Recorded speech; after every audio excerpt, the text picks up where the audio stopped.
Revelation 4452 from the 5th of October 1948.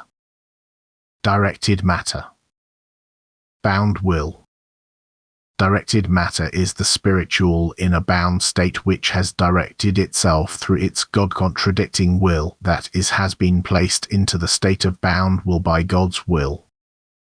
It can therefore no longer, as was originally the case, freely will and put its will into action, but it is completely powerless and stands in the law of compulsion. It is forced to move in the will of God. It stands in the bound will.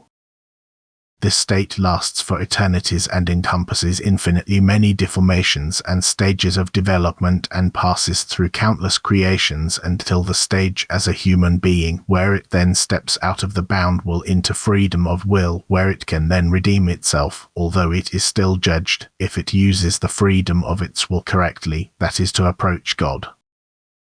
Hence, it is first a judged being which can step out of judgment into the state of spiritual freedom, strength, and light.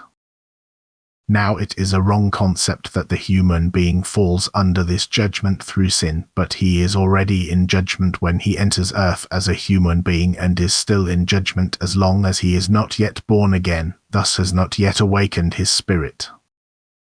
And depending on his way of life, which can be without sin but also very sinful, the cover around the spiritual substance thickens or gradually dissolves.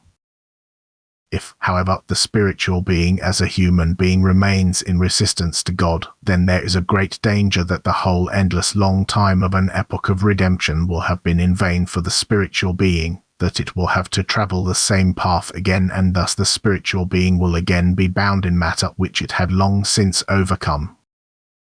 Then it enters the law of compulsion again. It is again directed by God's will and is bound in hardest matter, a state which can be called hell because it is extremely agonizing for the spiritual, which was originally created in fullest freedom and strength and power and now can no longer use it until it has completely changed and found union with God in free will.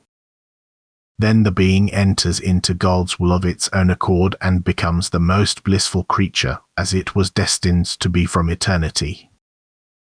Amen.